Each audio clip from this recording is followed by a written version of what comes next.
Thank you for your report. Next, we have law and licensing. The chair of that, Board Member Lear. So Chair Lear, you're up. I'll turn your mic on.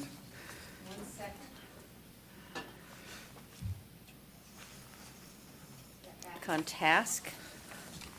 Okay, the first item of discussion was a waiver request from Capstone Classical Academy. It was another one of the, well, no, this wasn't a request for a 4-day week. It was a request to change its starting time, so it had to adjust the hours a little from the original charter.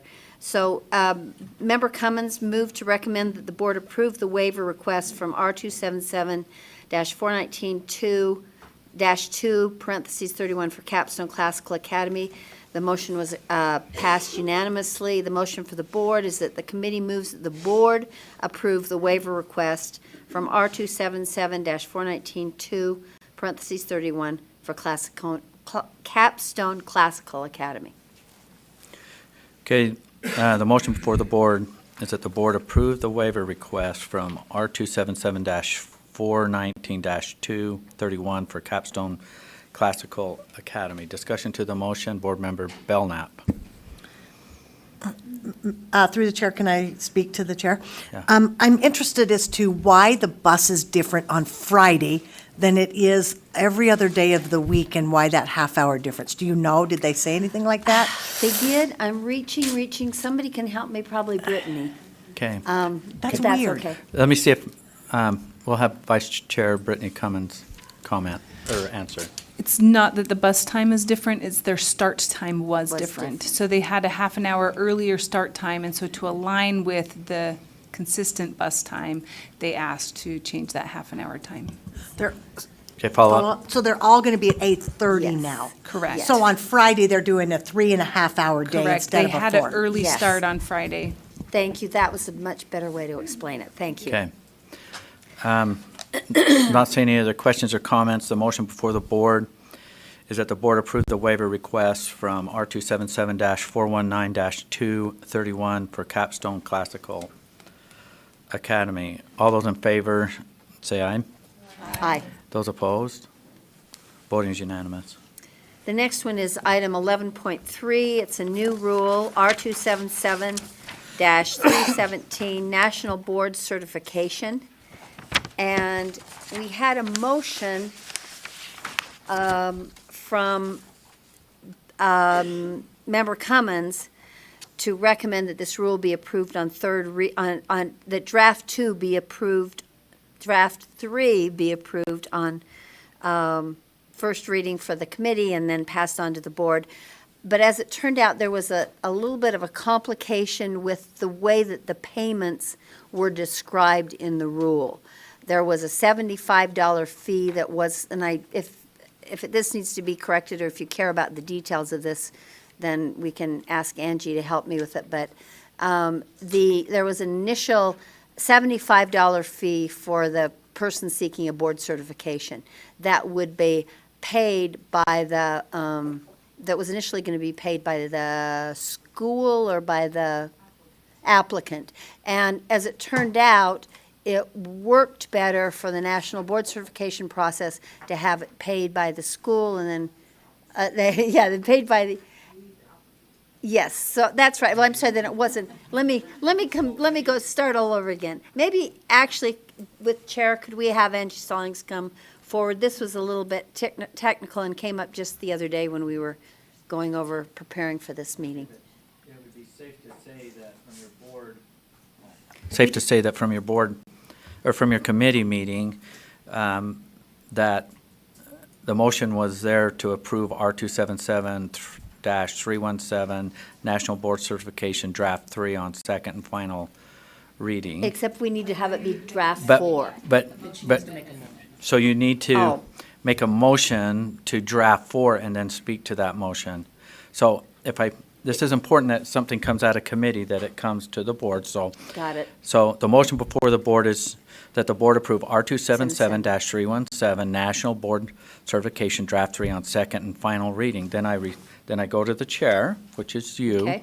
And you say, I want to amend that I want to make a substitute motion motion to, that the board approve R277-317 Draft 4 on second and final reading and propose that same motion to the board. okay, so now we have a motion before the board is to approve R277-317 National Board Certification Draft 4 on second and final reading, and to speak. So we need so it's amendment to the original motion. So this is an amendment. So we need a second to speak to it.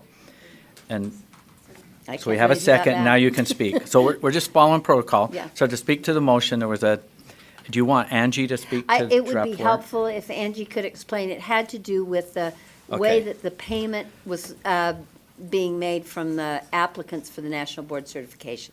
So, and it wasn't accurate when we passed it on the third reading, draft 3, but then they've corrected it since. That's, Okay, Angie, so, Yes, thank you. Angie Stallings, Deputy Superintendent of Policy.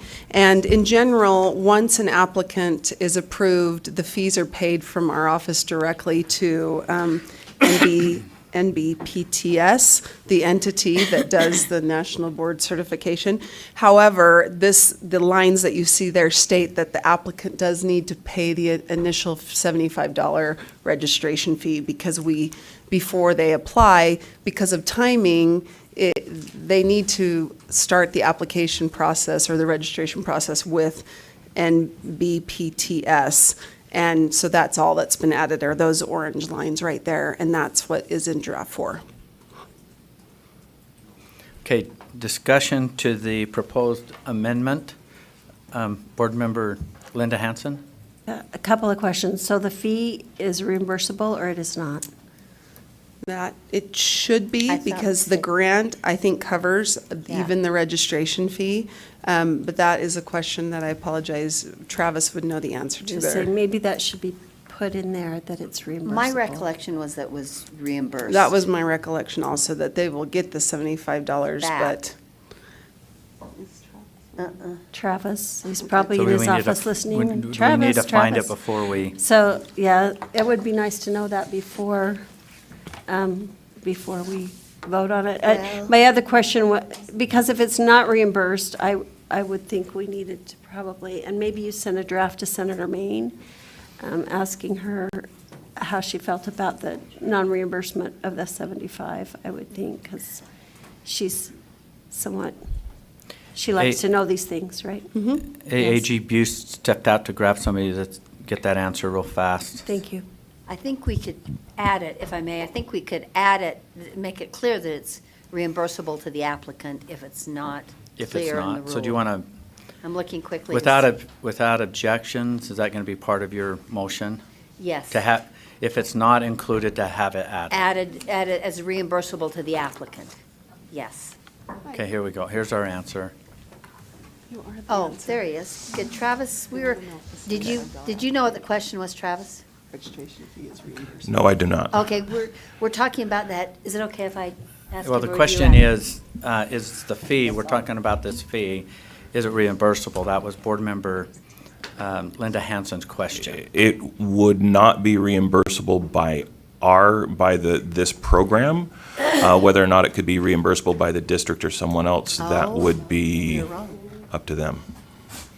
Because the statute specifically says that new national board applicants shall pay this fee directly to national board. So they wanted some, Okay, Board Member Hansen, does that answer your The question? statute says that? Yes, Okay. I'll have to look at the statute again. Chair? I can get it to you if you want. Can I Okay. ask? Board Member Lear, Is the or point Chair is they Lear. want, is the point that the thinking was it was intentional, so the applicant would have some skin in the game? That was my assumption of the legislative intent, yes. I don't remember the So- detail. Chair, may I? make a Yes, statement? please. One of the things to note, I apologize, I wasn't listening to board meeting, but I don't know if board member Lear mentioned this, but the statute specifically says that new national board applicants will pay this fee to national board, and it is silent on whether or not renewal applicants will pay it. So as staff has looked at the best way to implement this statute and how to work that, it made most sense to simply say that the registration fee be paid but regardless, whether they're new or renewal. And to support that, we were asking that it be put in the rule. That was the request. And actually, yeah, it says it in statute, like you said. Sorry. Chair? Yes. And I've got projected above the statute, which does state that an eligible educator seeking the certification shall pay the registration fee directly to the organization that administers national board certification. So that's in 53F-5-202. Okay. So the proposed amendment is that the board approve R277-317 National Board Certification Draft 4 on second and final reading. Right. Any further discussion? Seeing none, let's vote. All in favor say aye. Aye. Those opposed? Voting is unanimous. So now we're going to vote on the motion, which should be that the board approve R277-317 National Board Certification Draft 4 as amended on second and final reading? Yes. Any discussion to the motion? Seeing none, let's vote. All in favor say aye. Aye. Those opposed? Voting is unanimous. Chair Lear, please continue. Next item, and actually this probably should have come before the previous item, but the previous item, part of the reason for that was because of the renumbering of these licensing rules. And so this is the previous version, which is R277-521 National Board Certification Reimbursement. And the action is for the repeal of this rule, replaced by the one we just discussed. So Member Davis moved that the committee repeal R277-521 National Board Certification Reimbursement on first reading and recommend the board repeal on second and final reading, and it was a unanimous vote. The motion for the board then is that the committee moves that the board repeal R277-521 National Board Certification Reimbursement on second and final reading. Okay, the motion before the board is that the board repeal R277-521 National Board Certification Reimbursement on second and final reading. Any discussion to the motion? This is a repeal. Seeing none, let's vote. All in favor say aye. Aye. Those opposed? Voting was unanimous. Please continue. Next item is 11.5, and this is an amendment and a continuation on R277-487, Public School Data Confidentiality and Disclosure. This rule was up for its 5-year review, and in also taking that review forward, and there were some suggestions for amendments, and the committee agreed with those. So Member Davis moved that the committee continue and approve R277-487, Public School Data Confidentiality and Disclosure, Draft 1 on first reading, but recommend the board continue and approve on second and final reading, and the motion was unanimous. The vote was unanimous on the motion, I should say. So the motion for the board is that the committee recommends the board continue and approve R277-487, Public School Data Confidentiality and Disclosure, Draft 1 on second and final reading. Okay, the motion before the board is that the board continue and approve R277-487, Public School Data Confidentiality and Disclosure, Draft 1 on second and final reading. Discussion to the motion? Seeing none, let's vote. All in favor say aye. Aye. Those opposed? Voting was unanimous. The next item is 11.6, external data sharing requests. There were 2 external data sharing requests presented for consideration.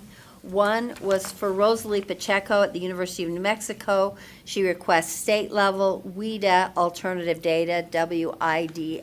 It's the test for English language learners, I English think. learners, yeah. And number two was Natalia Palacios of the University of Virginia, Natalie Bowman, PhD, Montana State, and then Ross Larson, who's a PhD at Brigham Young University. They requested de-identified student-level data related to the dual language immersion programs. Okay, I And- hope I can repeat that as well as you stated it. Good job. The motion before the board is that the board approve the external data request for Rosalia Pacheco, University of New Mexico, request for state-level WIDA alt data. And then Natalia, Natalia Palacios. Palacios, et al. okay.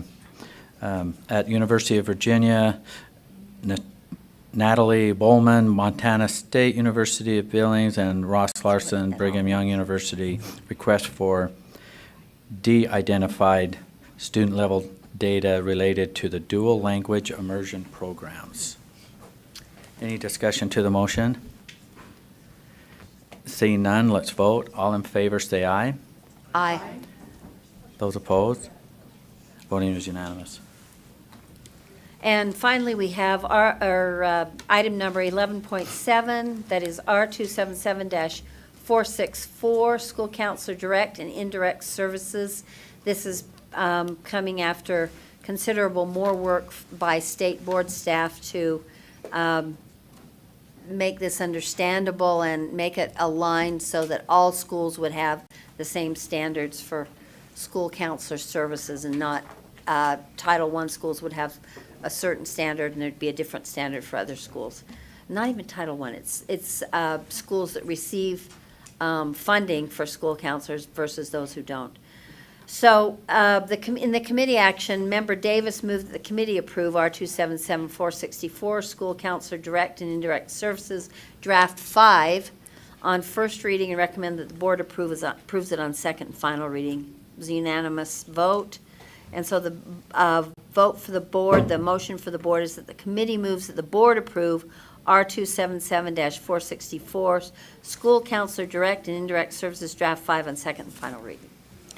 Okay, the motion before the board is that the board approve R277-464, School Counselor Direct and Indirect Services, Draft 5, on second and final reading. Discussion to the motion. Board Member Linda Hansen. Thank you, Chair. I had a conversation with Representative Pulsifer this week, and she said she got a copy of this, but it was kind of murky to her.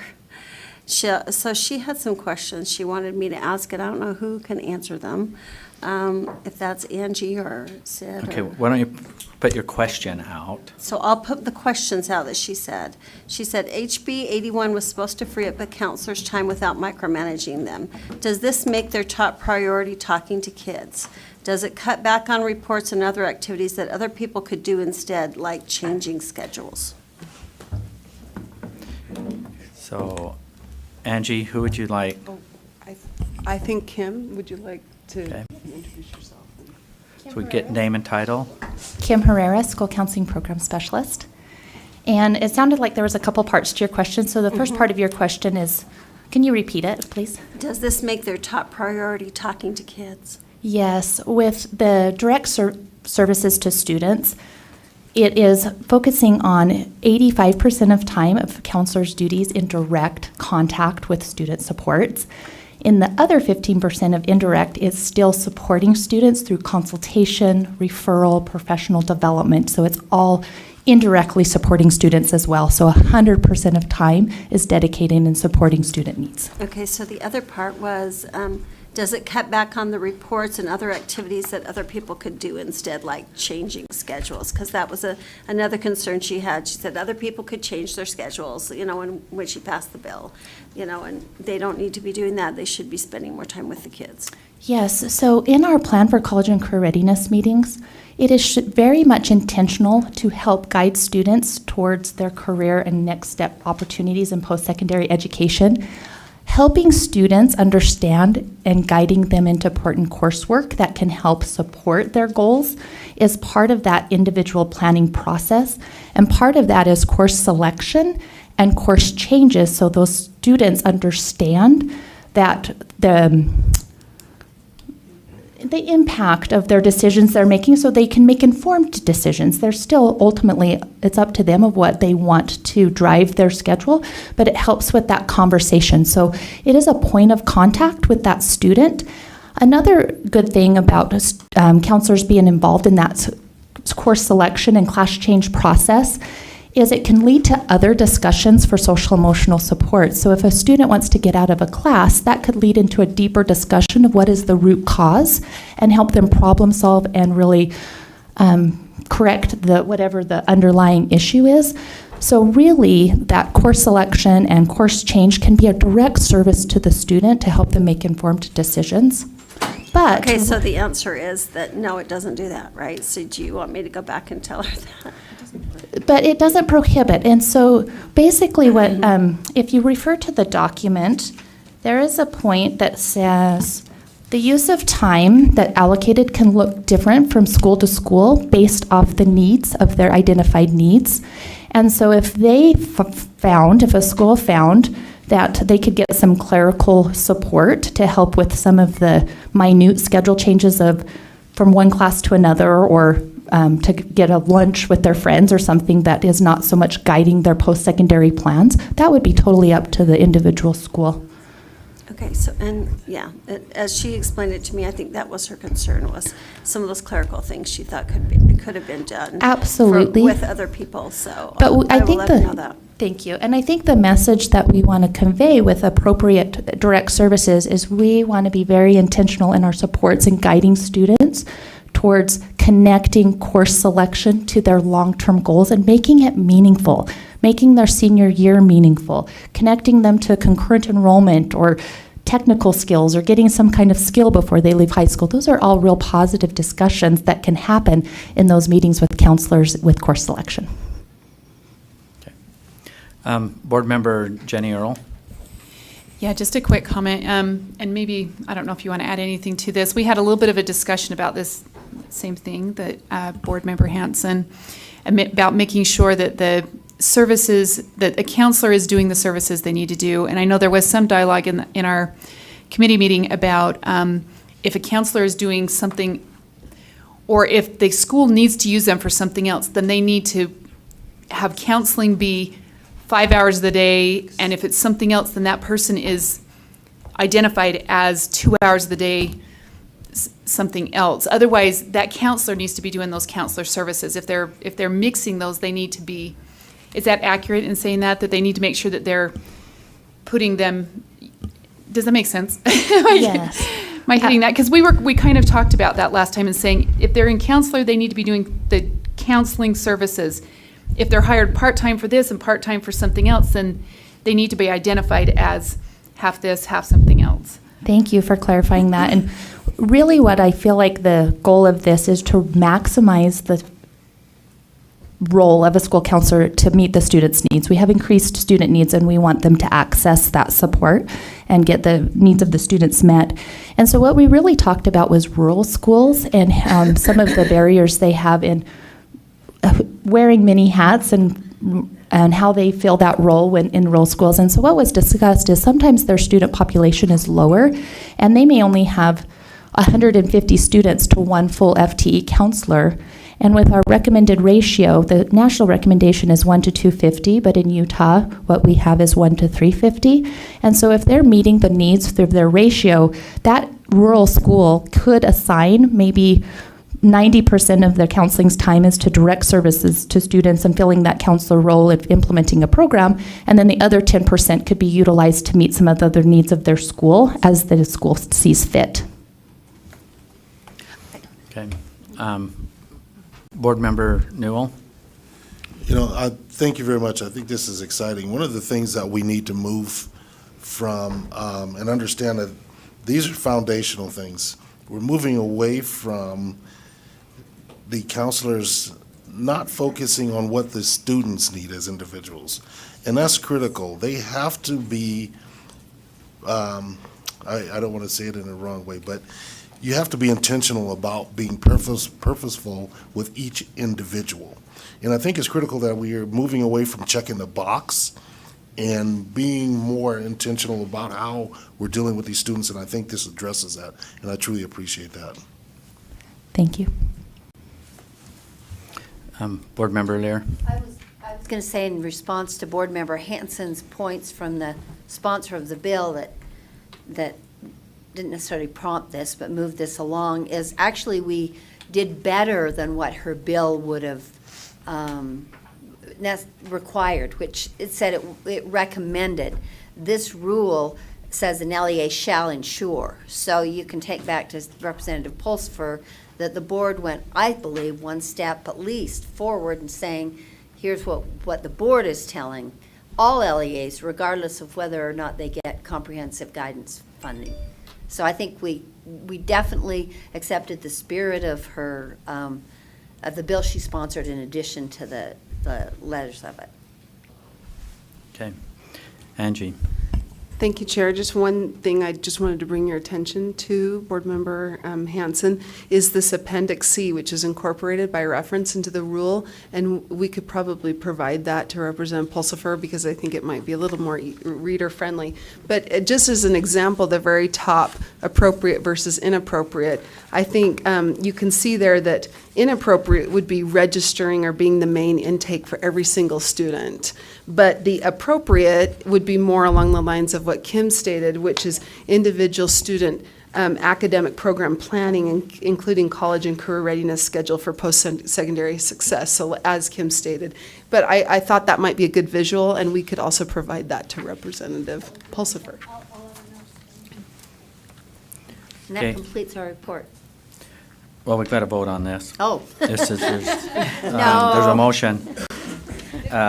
The motion before the board is that the board approve Got belabored. R277-464, School Counseling Direct and Indirect Services, Draft 5, on second and final reading. I'm not seeing any discussion. So let's vote. All in favor, say aye. Aye. Those opposed? Voting is unanimous. Okay, Board Member Lear, and what? You're done with your report?